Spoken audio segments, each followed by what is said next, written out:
Okay, well here I am with a new loco to look at, and this time it's a diesel. I mean, I am going to still buy steam locos, but I don't see a reason why I should stop buying diesels. But anyway, this one is special because it is a Class 50, and the Class 50 is one of my favourite diesels. It's not the topmost favourite, which is the Class 47, but the Class 50 is one of my favourite diesels. And to have an actual model of it, or should I say, to have an actual model of your favourite loco is really cool. And this one is called, well, its number is 50013, and it's called Agincourt. And I think that's just a very cool name. I think you can see it there. You can just about see it. And the cool thing about this is that it's actually named after a French village. But there's nothing wrong with that. And it's also in the British Rail blue livery, which is very cool. I mean, you can get them in other liveries, but I seem to like this one more. And this particular Class 50 is the unrefurbished one, which you'll see in a second. So anyway, enough of me talking. Let's get it open and see what it's like. Ah yes. This one looks like it's the box that splits in two that you get from Hornby now. Yeah, it is. Okay, so, oh yeah, some things are falling out for starters. Okay, so we have nothing on the box. We take away the white card insert that has Agincourt on it. The loco, not the French village. As you can see, it's a super detail. It definitely means something on this model, trust me. Okay, first, yes, the DCC jacket. There's only one 7-word comment that can describe this, and that is useless. Now we have instructions for the Class 50. It's the first time I'm going to open up instructions for it. So we basically had to put the details on. According to this, it looks like you can open the grills. But anyway, lubricating,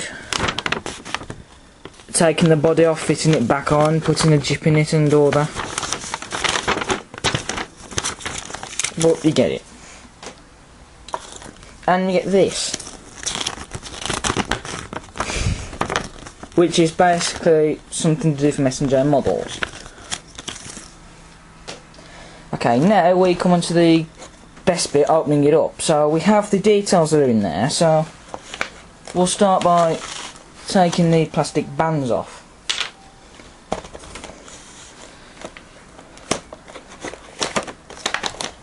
I mean, I have experienced this box before, but I really do love it.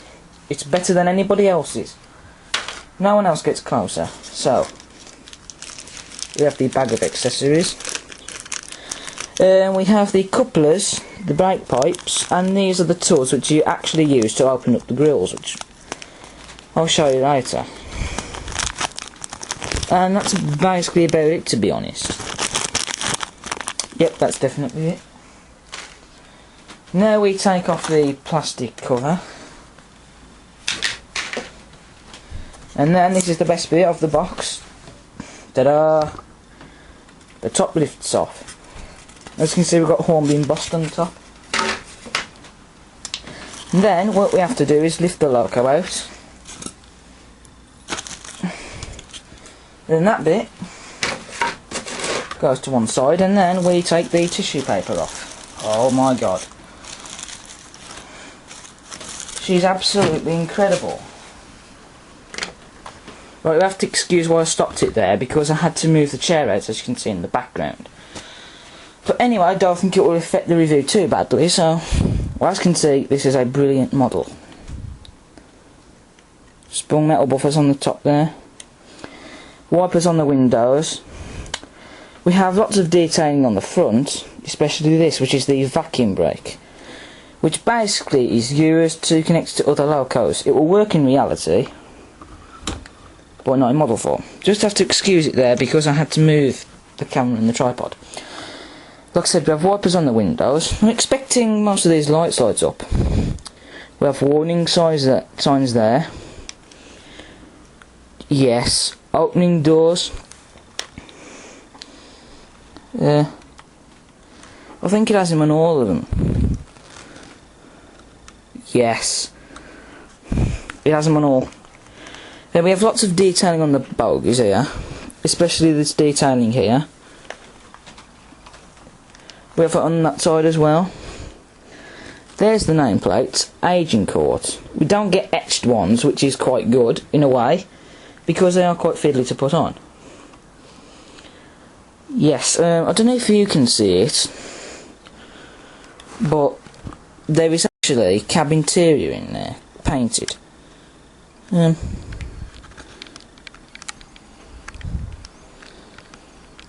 might be able to briefly see it. You can just about see it.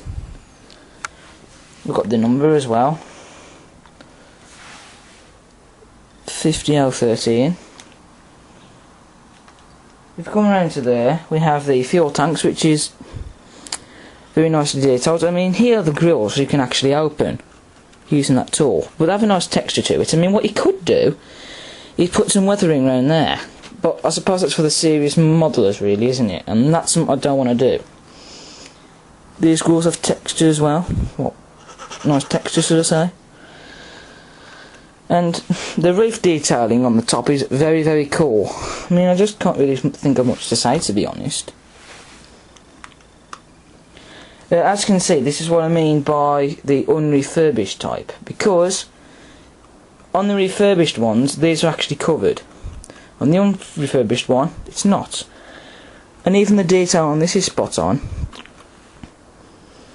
And also we have the grille with the fake fan on it, which I think it spins. I know it spins on the Class 50s, but whether it will on mine, I don't know. Hope it does, so best of luck.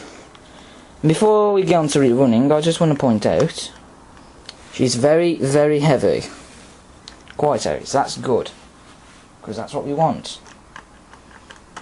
Because it's good to have weight. Because you see, that means there's less traction then. Well, less use of traction ties, really. Whoops, I nearly dropped it then. And we do have, well, we have a little chain thing there. But yeah, you can just about see it, and that's actually really realistic. It has some detailing put on it, like the front steps and all that, but you can see the front steps and all that. That pipe round there. Like I said, I will put the others on as well. It has them on the back as well. So anyway, enough of me talking.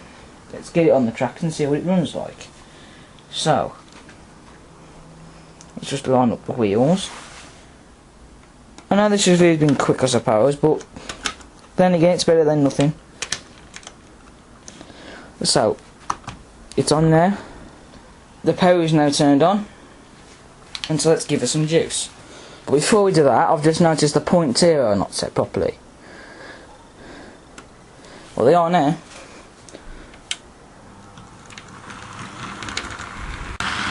Wow, she's running really smooth. But what's interesting is that even though the power setting is not very high, it seems to just slightly be going at a high speed. But then again, chiseling, she probably needs running in.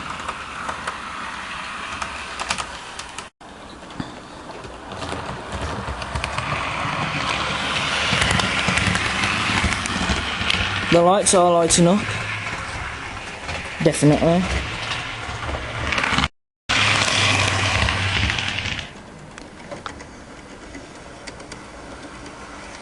And of course, driven the other way, the lights work the other way.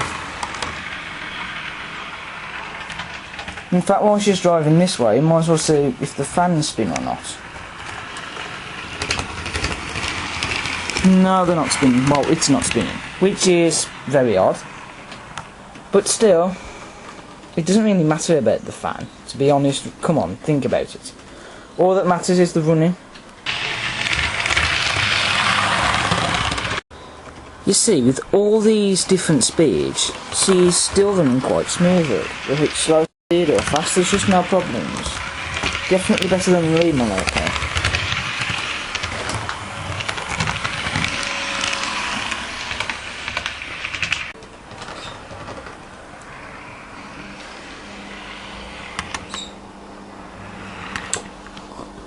So what can I say now? She's easily going to be a rival to the class 56. I think all I need to do now is get some BR Blue coaches for her, and then she'll look like she's running a proper service. I do highly recommend the class 50. So pick your favourite and get her, because I think every Romo should have one. I really do.